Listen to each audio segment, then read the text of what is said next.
त्यांनी देखील मूर्तीला उचलून तराफ्यामध्ये ठेवण्याचा प्रयत्न केला, मात्र त्यालाही बऱ्याच वेळापासून प्रयत्न करून सुद्धा यश आलेलं नाहीये।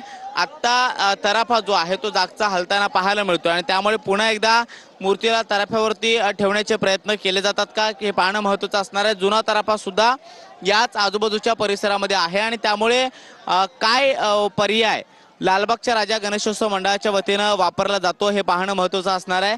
अजून सुद्धा अनेक मूर्त्या सार्वजनिक गणेशोत्सव मंडळाच्या गिरगाव चौपाटीवरती आहेत, मात्र मोठ्या गणपतीच्या मूर्त्या ज्या आहेत त्या अजून समुद्रामध्ये गेलेल्या नाहीयेत। सध्या लालबागच्या राजाची मूर्ती या मूर्तीचे विसर्जन करण्याचा प्रयत्न जो आहे तो सध्या केला जातो आहे किंवा तशी तयारी जी आहे ती सगळ्या मंडळाच्या पदाधिकाऱ्यांकडून केली जाते आहे आणि अजून आरती देखील संपन्न झालेली नाहीये। त्यामुळे मूर्तीला विसर्जित करण्यासाठी आता काय पर्याय वापरला जातो, तराफ्यावरती पुन्हा मूर्ती ठेवण्याचे प्रयत्न केले जातात की मग दुसरा तराफा या ठिकाणी आणला जातो हे पाहणं महत्त्वाचं असणार आहे। सध्या आपण पाहतोय लालबागच्या राजाच्या पूर्ण मूर्तीवरती जी काही आभूषणं होती, सोन्याचे जे काही दागिने होते ते मंडळाच्या कार्यकर्त्यांनी आता उतरवले आहेत आणि थोड्याच वेळामध्ये पुन्हा एकदा विसर्जनाची तयारी या सगळ्या मंडळाच्या पदाधिकाऱ्यांच्या वतीनं केली जाणार आहे। पाठीमागच्या बाजूला आपण पाहतोय चिंतामणी, त्याचबरोबर इतर जे काही मानाचे गणपती आहेत मुंबईतले त्या सार्वजनिक गणपतींच्या मूर्त्या सुद्धा या ठिकाणी पोहोचलेल्या आहेत, गणपती पोहोचलेले आहेत। मात्र सगळी उत्सुकता लागून राहिली आहे ती म्हणजे लालबागच्या राजाची आणि लालबागच्या राजाच्या विसर्जनाची सगळी तयारी पूर्ण झालेली होती। तराफा पूर्णपणे हार फुलांनी सजवण्यात आलेला होता, मात्र आता आपण पाहतोय लालबागच्या राजाचा जो काही मूर्ती आहे ती तराफ्यावरती अद्याप चढलेली नाहीये। बराच वेळ लालबागच्या राजाचे सगळे मंडळातील जे काही कार्यकर्ते आणि पदाधिकारी आहेत त्यांच्या वतीने हे सगळे प्रयत्न केले जात आहेत, मात्र मूर्तीला तराफ्यावरती चढवण्यामध्ये कुठेतरी यश आलेलं पाहायला मिळत नाही आणि त्यामुळे आता विसर्जन कसं करायचं, लालबागच्या राजाला खोल समुद्रामध्ये कसं न्यायचं हा एक प्रश्न सगळ्या मंडळातील पदाधिकाऱ्यांना कार्यकर्त्यांना पडल्याचं पाहायला मिळतो आहे। आणि आता आपण पाहतोय असंख्य जे काही कार्यकर्ते आहेत मंडळाचे ते समुद्राच्या पाण्यामध्ये उतरले आहेत। मूर्तीच्या आजूबाजूला आपल्याला पाहायला मिळत आहेत काही आजूबाजूच्या स्पीड बोटी आहेत त्या सुद्धा इथं मदत करताना पाहायला मिळतात आणि या सगळ्या गर्दीवरती मुंबई पोलिसांचा चोख बंदोबस्त आणि नजर सुद्धा आपल्याला पाहायला मिळते आहे। खरं तर गिरगाव चौपाटीवरती लालबागच्या राजाचं दरवर्षी मोठ्या थाटामाटामध्ये विसर्जन होतं आणि अगदी जड अंतकरणानं म्हणून लालबागच्या राजाला निरोप दिला जातो, मात्र यंदा काहीशी परिस्थिती जी आहे ती वेगळी पाहायला मिळते। खरं तर विसर्जनाची सगळी तयारी झाल्यानंतर लालबागच्या राजाच्या आरतीसाठी जे भाविक इथे मोठ्या प्रमाणामध्ये जमतात त्या भाविकांची गर्दी इथे हजारोंच्या संख्येनं पाहायला मिळते, मात्र विसर्जनासाठी जे आवश्यक असतं ते म्हणजे मूर्तीला तराफ्यावरती शिफ्ट करणं, कारण तोच तराफा खोल समुद्रापर्यंत आतमध्ये घेऊन जाण्यासाठी मदत करतो। मात्र आता या तराफ्यावरती लालबागच्या राजाची मूर्ती चढवण्यामध्ये मंडळाला आता सध्या तरी यश आलेलं नाहीये।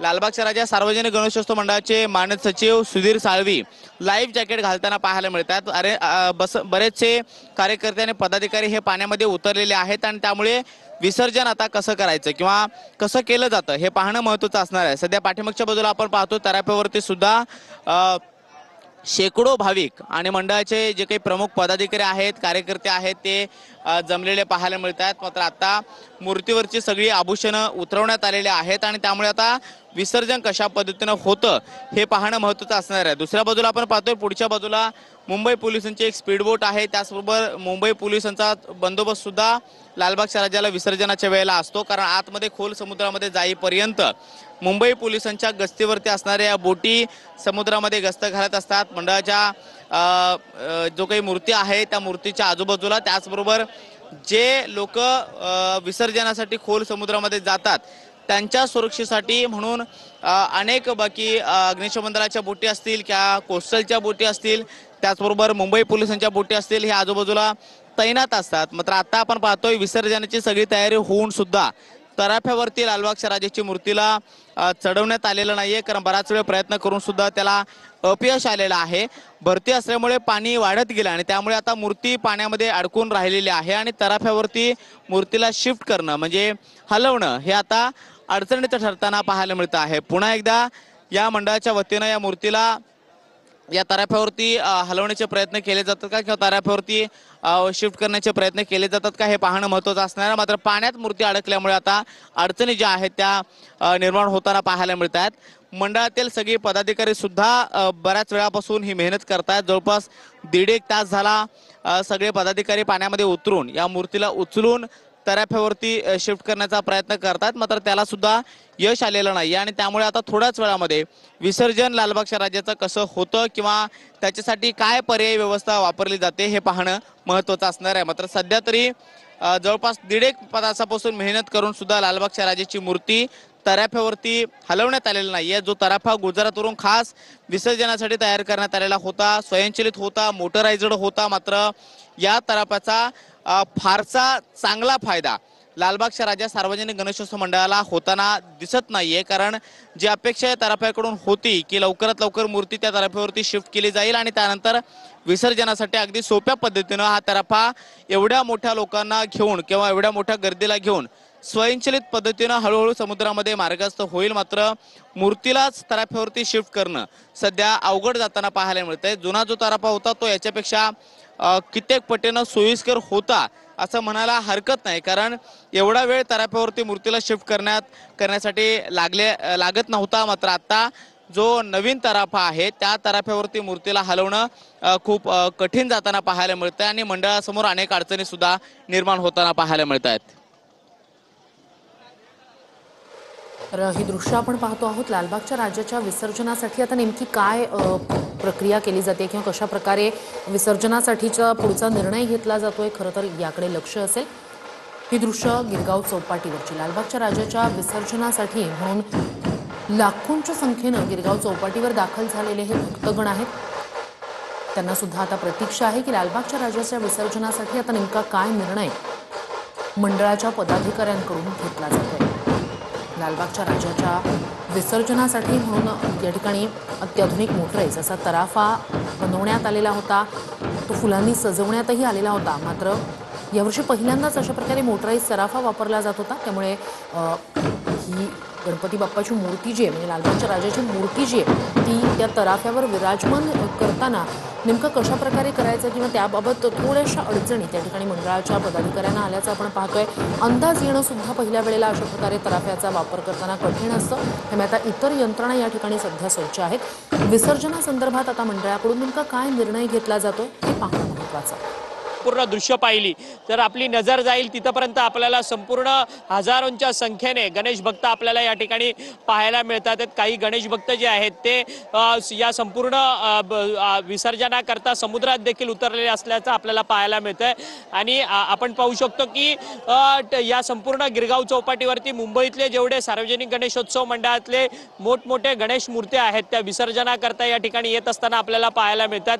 लालबागचा राजा गणेशोत्सव मंडळाचा विसर्जन जो आहे तो या ठिकाणी होत असतानाच आपण पाहू शकतो की उमरखाडीचा राजा असेल, त्याचसोबतच चिंचपोकळीचा चिंतामणी असेल, असे अनेक गणेशोत्सव या सार्वजनिक गणेशोत्सव मंडळाचे उंच मूर्त्या गणपतींच्या उंच मूर्त्या ज्या आहेत त्या विसर्जनाकरता गिरगाव चौपाटीवरती दाखल झालेल्या असल्याचं आपल्याला पाहायला मिळतंय।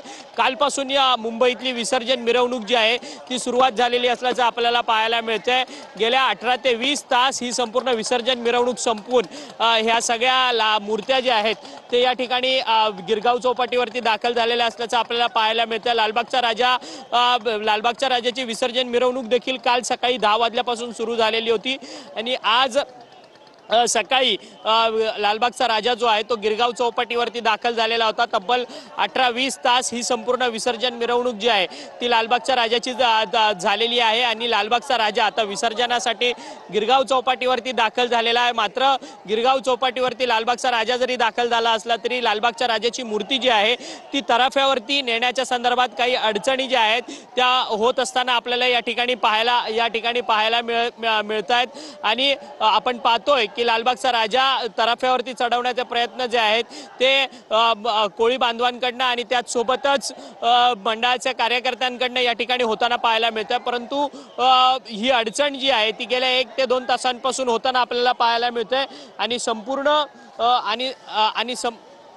संपूर्ण प्रयत्न जे आहेत ते या ठिकाणी लालबागच्या राजाला तराफ्यावरती चढवण्याचे प्रयत्न जे आहेत ते होताना आपल्याला पाहायला मिळत आहेत। आणि दुसरीकडे आपण पाहू शकतो की मुंबई पोलिसांचं बोट जी आहे ती या ठिकाणी दाखल झालेली असल्याचं आपल्याला पाहायला मिळत आहे। सुरक्षेच्या कारणास्तव संपूर्ण कडेकोट सुरक्षा व्यवस्था मुंबई पोलीस असतील किंवा कोस्ट गार्ड असतील त्यांच्याकडनं या ठिकाणी होताना आपल्याला पाहायला मिळत आहे। कोण आहे?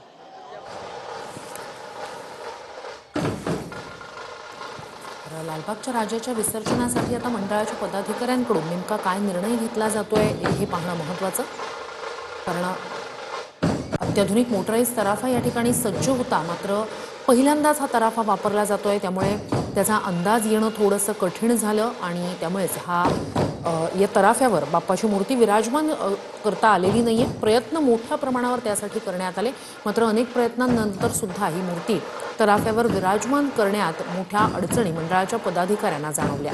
गेल्या 1.5 तासापासून हे प्रयत्न सुरू आहेत, मात्र आता पुढे काय निर्णय घेण्यात येणार याकडे आता सगळ्यांचं लक्ष लागलेलं आहे।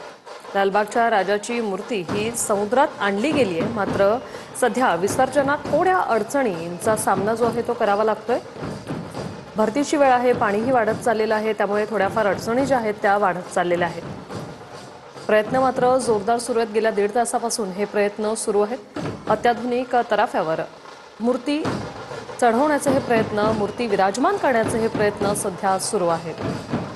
नक्कीच वृषाली, यावर्षी पहिल्यांदाच असा अत्याधुनिक मोटराईज तराफा बनवण्यात आलेला होता, पण अशीही या संदर्भात अगदीच माहिती सांगितलेली होती की काय त्या तराफ्याची वैशिष्ट्ये होती। मात्र पहिल्यांदाच अशा प्रकारे जेव्हा एखादं नवीन तंत्रज्ञान वापरलं जात असतं तेव्हा त्याचा वापर कसा करायचा किंवा ती परिस्थितीनुसार ते तंत्रज्ञान वापरताना जर काही अडचणी निर्माण झाल्या तर त्यावर कशा प्रकारे मात करता येईल हे सगळ्याचंच आपण एक अंदाज बांधत असतो किंवा या सगळ्यावरच त्या वेळेला नेमके काय निर्णय घेतले जातात हे पाहणं सुद्धा महत्त्वाचं। तसंच काहीसं यावेळेला झालं।